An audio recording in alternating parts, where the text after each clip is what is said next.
question of how to get ready for the future. Well, hi, and welcome to this short workshop where we unpack this question of how to get ready for the future. As we look at what the next 3 to 5 years are likely to hold, from a Nu Skin perspective, where are the opportunities likely to be and how do you get ready for them right now? And what I've looked at over many years now in the research, from a research perspective in the business world, is how disruption plays out for businesses and looking at what are some of the lessons we can learn from brands and leaders and organizations that adapt well when disruption occurs versus those that don't adapt when disruption occurs and often pay a very heavy price. And we're talking about the Kodaks of the world and the Blackberries and the Sears, these brands that as things changed, they didn't adapt anywhere near fast enough. And I love this insight from one of the lecturers at the London Business School, a guy named Gary Hamel, put it beautifully when he said this. He said, "You cannot outrun the future if you do not see it coming." What are the opportunities that lie ahead and what is coming that we need to start gearing up for now? And in my session as one of the closing sessions at the main event, that's going to be a big part of my focus, is looking at what are some of those macro trends we've got to keep front of mind. Just to look briefly at a few of the trends that I cover in that session. I think one of the most important and most significant trends that will shape the next 3 to 5 years in the business world broadly, but particularly if you look at the Nu Skin business model, this is an opportunity but also a disruption if we're not ready for it, is everything that's related to social commerce. And we've heard a lot about social commerce over the last few years. I want to tell you it is only just coming into its own now. Check the data out here that shows us that 73% of brands are now engaging in some form of social commerce. This has gone from something that was a nice concept a few years ago. This is mainstream part of most businesses' strategies right now. Consider the fact that for consumers, the acceptance of this becoming just a normal thing has grown 42% in the last 12 to 18 months. And so this is now becoming just a standard part of how people live their lives daily, but also how they engage with brands and products. And I think this is really important data here. If you look at the global marketplace, currently it's $89 billion in social commerce. Within 6 years, it is going to be $700 billion as a marketplace, and about 30 to 35% of that will be in the Asia Pacific region. Now, to give you a sense of what's actually already happening in the Asia Pacific region, particularly in China right now, one of the most interesting forms of social commerce we're seeing that's really gathering pace. And this is one of the things that, if you want to get a sense of what's going to come down the line in the next few years, this is one of the key trends to watch, is something that's often referred to as live stream e-commerce. And live stream e-commerce is where you get someone who goes live on a social platform reviewing a product or talking about a product, and then as you're watching that live stream, you can actually jump on, click, and order the product. Check this out here. Currently, in the last 12 months, $60 billion in annual sales from live stream e-commerce. This is huge. Okay, 560 million people in China, that's about 40% of the population, have purchased something using live stream e-commerce in the last 12 months. So this gives you a sense of the scale of this. About 9% of all e-commerce in China right now going through this one platform or this one modality. Now, just a little example from the last few weeks of how rapidly this has grown and the significance of this as a trend. Check out this here. This is one influencer who, in 12 hours doing a live stream, sold $2 billion of cosmetic products.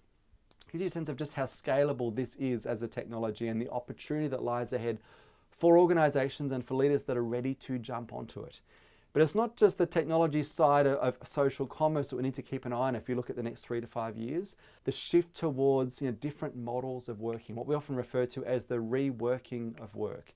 Now, as we've all had to work from home and work in hybrid environments and had to refigure out how to do daily life and daily work, what's interesting now is as people are being required to go back into the office, what that means for their expectations and thinking about how they want their lives to look, how their careers are likely to look. And this is a huge opportunity for Nu Skin. And what's interesting about that is this is already beginning to happen. In fact, a term that you may have heard a little bit over the last few months is a term that's being thrown about in the business world right now called the Great Resignation. This idea that people en masse are leaving their roles. And I give you a sense of just how significant this already is as a trend.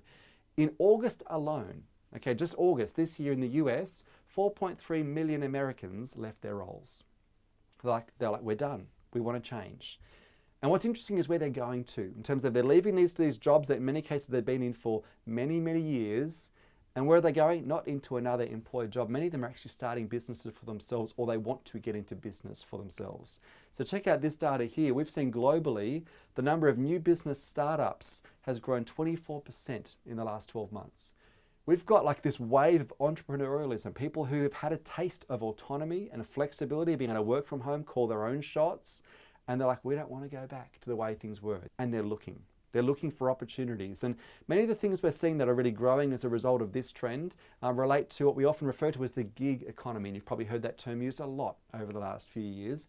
Now, to give you an idea of how rapidly the gig economy has grown as a trend, so back in 2014, it made up 14% of the labour market was in the gig economy. But the expectation is within just a few years, it's going to be half of the labour market.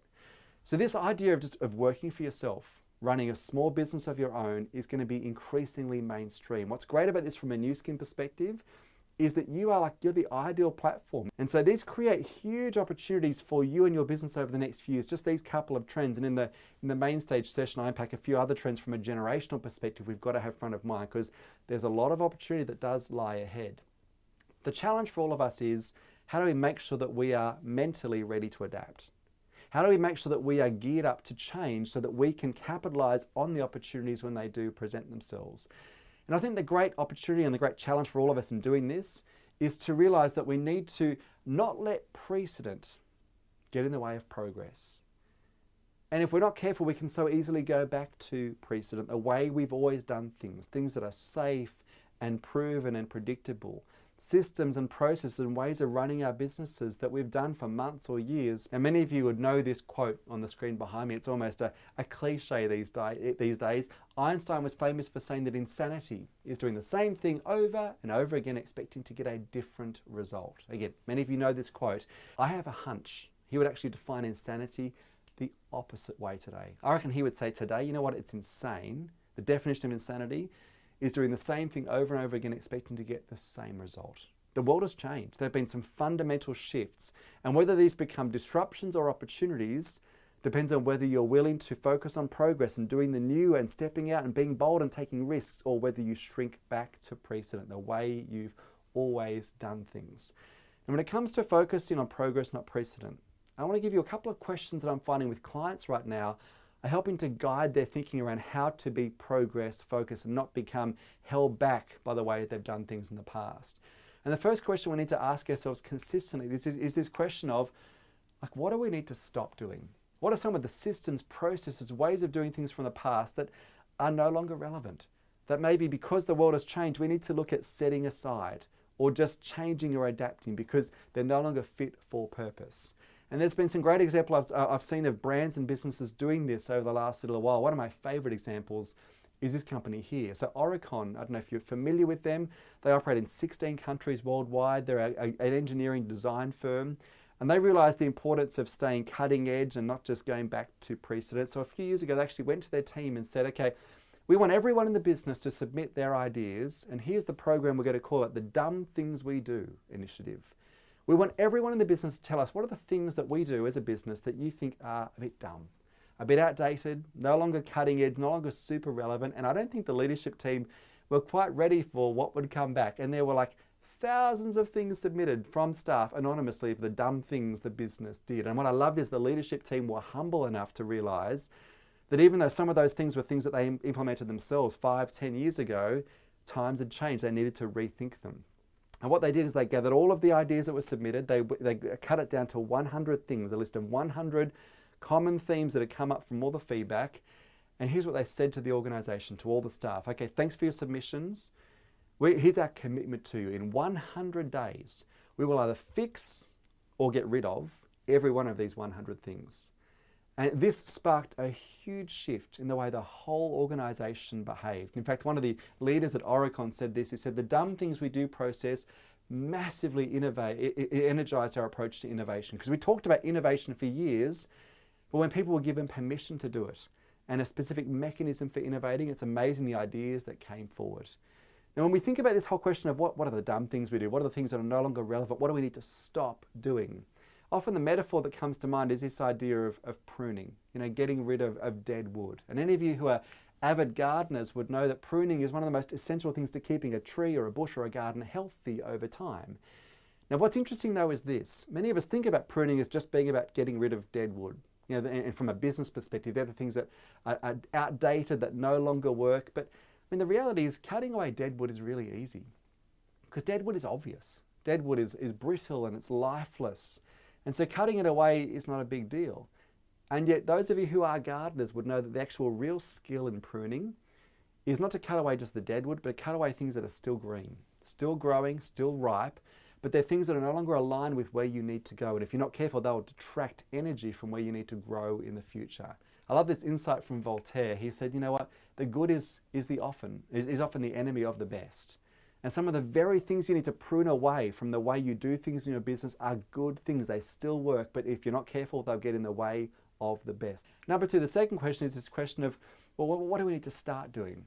How do we need to innovate? What do we need to implement that is new and fresh and different? And for many of us, this is where we start the whole process of thinking about innovation, is just implementing new things. And I mean, there's something that's innately exciting about doing new things. I mean, a change is as good as a holiday. That whole sense of doing things that are fresh does add that sense of excitement and exuberance. But one of the cautions I would give you when it comes to innovating, particularly in a time of rapid disruption like we're in right now, is a caution that's often referred to as the Packard principle. I don't know if you've heard of this. The Packard principle is named after HP's co-founder David Packard, who put it beautifully when he said this. He said, "Great businesses are more likely to die of indigestion than starvation."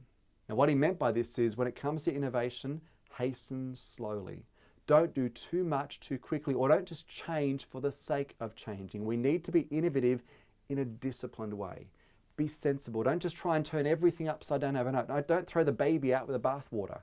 And so even though we're talking about needing to adapt and change and not let precedent hold us back from progress, that doesn't mean we have to change absolutely everything. There are some core parts of what you do in your business that will always be relevant.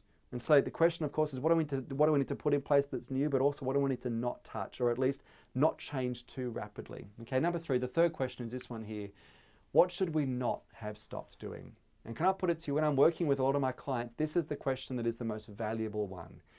Because we always think about innovation as doing new things, but sometimes the most powerful forms of innovation that I've seen implemented in organizations is where people actually take a step back and they say, what are the things we used to do back in the early days? Back before the business got complicated, back before we knew any better. And is it possible some of those things that we used to do were part of the secret sauce? They were the things that made this business work. That's when we experienced our greatest growth. But as time went on, those things sort of fell by the wayside. And my key message to you is simply this: not all innovation is new. And some of the most powerful innovations from a direct selling perspective is when you take a step back and realize you need to get back to basics. You know, when you first started with New Skin, what are some of the things you used to do that were just, I mean, often it's the people stuff, the things that made people feel valued and a part of your team, made them feel like they belonged. And of course, once the business goes on for a while, once you've been around for a few months or a few years, we can very easily overcomplicate the business and forget to do the basics. And so what are some of the things you should not have stopped doing? This is just as important as asking ourselves, what do we need to do differently? How do we go back intentionally to the things we used to do that maybe have fallen by the wayside? Now, let's be honest, focusing on progress, not precedent, is sort of counterintuitive to a lot of us. You know, there's a reason that humans are called creatures of habit. We love what is safe and proven and predictable. And so we need to acknowledge that this is difficult, and also it requires two things, the two H's, hunger and humility. Those are the two most important things we've got to make sure we keep as part of our outlook and our DNA in business, as we never get to the point where we think we've arrived, that we've made it, that we've got the winning formula. You know, the old saying is true: the moment you think you've made it, you've passed it. And what I love looking at is examples of businesses over the years that even when they've had massive success and a great heritage of success in the past, they never get to the point where they get stuck and become a prisoner or a hostage to that success. Now, a great example of this, very dynamic, is the example of Pixar as a business. Now, many of us know Pixar. Our kids have grown up watching the Pixar movies. What I love about the example of Pixar, back in the early 2000s, Pixar had a string of successes. And they'd already revolutionized the whole industry of animated movies. I mean, one of the most famous ones, of course, was the Toy Story franchise, which remains incredibly popular to this day. What I love is that there are a core group of leaders at Pixar that realized, even though they were at the cutting edge, even though they had massive success, they could never get complacent. And they deliberately decided to bring someone into the business from outside who thought outside the box, who had a very different perspective. And interestingly, there were some within the Pixar business who said, like, why would we do that? Everything we're doing is working. Just don't, if it's not broken, don't try and fix it. But this core group of leaders said, we've got to keep pushing the envelope. We've got to keep ourselves always moving forward, never getting stuck. And they employed this guy here, a guy named Brad Bird. And Brad Bird's whole approach to animation was radically different. He had a vision for a really different type of movie. It was going to be risky, it was going to be out of the box, but the leadership team, this core group who knew they had to keep moving forward all the time, they wanted to give him a shot. And he actually took this concept from an idea and created a movie. It took 4 years to make. It completely overhauled the whole approach to animation. It was way out of the box. But that very next year, this movie went on to win the Oscar for the best animated feature film. And many of you would know the movie that he created, a movie called The Incredibles. Now we look back on that and it's an obvious success, and a success that propelled Pixar from where they were to where they are now. It was a huge moment of growth for them as a business, but it almost didn't happen. If they'd even for a moment sunk back into that, what we're doing is working, let's not rock the boat, they would never have made this change. And these are the moments that require humility, that hunger to do new and different things, but also a whole lot of courage and boldness. This is what's required if we're going to focus on progress, not precedent. Now, when we look at this whole theme of how do we drive this in our businesses, how do we make sure this is part of the DNA of our businesses, the example of Brad Bird coming into Pixar is a really informative one, because often fresh eyes play a really key role. Because here's the beauty of people with fresh eyes coming into your business, and this will be people that will join your team over the next few months who are brand new to the business, brand new to the industry, have never done it before. We've got to be super aware that some of those people have the best insights. Now, I mean, they'll have no trouble thinking outside the box. They don't even know what the box looks like at this point. They come in with a really different perspective that is incredibly valuable from an innovation standpoint. And the great thing that people with fresh eyes will do is they'll ask why. They'll come into your teams and they'll say, why do you do it that way? Or why do we do that at all? Like, what's the point? What's the purpose here? And this can be an absolute gift to your business if you respond to this question well. I reckon one of the best examples over the years I've come across of this very dynamic was an example from the Army a few years ago. A group of young recruits in the Army were doing their basic training, and they got to one point in their training where they were being taught how to use these things here, artillery guns. And the instructing officer was going through step by step how to use an artillery gun, and he got to one point in the lesson.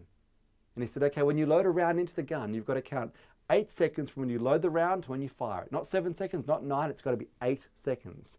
Now, one of the young recruits, a typical millennial, did something that millennials often do, isn't really encouraged in a military environment. He put up his hand, he's like, sir, why? What's the deal? Why 8 seconds? Now you can imagine how well that went down. And the officer sort of dismissed the question, moved on with the lesson. But if later that day, it was still bugging him. This officer didn't know the answer to the question and was curious. So he asked another officer if he knew why they had the 8-second rule in the Army. And the other officer he was speaking to said, I haven't got a clue, let's check it out. So they actually went through some old historical records, and here's what they discovered. The reason for the 8-second rule actually dates back to the mid-1800s, when we used to use horses to drag artillery guns into battle. And they'd figured out back in the mid-1800s it took about 8 seconds on average to move the horses far enough back away from the gun so when you fired the gun, the horse wouldn't get freaked out by the noise. Now, we haven't used horses to drag artillery guns for a couple of decades now, but the rule had stuck. Even though it made no sense and it served no purpose, it's just the way it had always been done. And you might think that's crazy, and it sort of is, but is it possible? You've got some things that you do every single day, every single week in your new skin business, just the way you do things that it's familiar, it's habitual, it's precedent. It's the way you've done things for so long, you're not even aware that that's what you're doing. My challenge to you is stay open to those people with fresh eyes coming in and asking why. Allow them to shift your thinking, to allow you to see things from a different perspective. That's how we keep a focus on progress and don't get stuck on precedent. This is going to be vital if we're going to change and adapt to gear up for the opportunities that lie ahead. All right, we're almost out of time. What I will do before we finish up, I'll just pop my details up on the screen. It'd be great to stay in touch with some of you. The QR code on the screen is if you want to connect on LinkedIn. I spend a lot of time on LinkedIn. I actually do updates every morning on LinkedIn with new trends or new data that's been released overnight. So if you wanted to stay sort of on top of some of the things that will shape the next few years from a trends perspective, feel free to scan that and send me a link on LinkedIn. It'd be great to stay in touch. And the website's also got a whole lot of useful resources on there. Now, one of the things that New Skin have arranged for attendees at this event is actually a free copy of a book that was launched a few months ago called The New Now. There are 10 trends I look at in the book, and there are probably 4 or 5 of them that are super relevant from a New Skin perspective that will shape the next few years. And a lot of it is looking at how do we get ready for those trends. So feel free to jump onto the homepage for the conference. And I think there's an on-demand button there that'll allow you to download a digital copy of that book. So I hope that is really useful. But just as we finish this workshop, I just want to, draw together so many of the threads of what we've talked about and leave you with a quote. And it's one of my favorite quotes. What I love about this particular quote is, firstly, its age. 2,600 years old. And that's a very old insight, a very old piece of wisdom. But I reckon this quote is more relevant today than ever before. And it's a quote from the great Chinese philosopher Lao Tzu, who put it beautifully when he said, "Resisting change is a little bit like trying to hold your breath. Even if you are successful, it's not going to end well." And that'd be my simple encouragement to you, is some of the changes that will shape the next few years are a little bit uncomfortable. They're uncertain. They're not what you've always known. But if you're ready for them, if you adapt before they hit, if you have a posture of preparedness and openness, these changes can represent enormous opportunity. So I hope that has been useful. It'd be great to stay in touch and look forward to crossing paths with some of you in person at some point down the line. Cheers.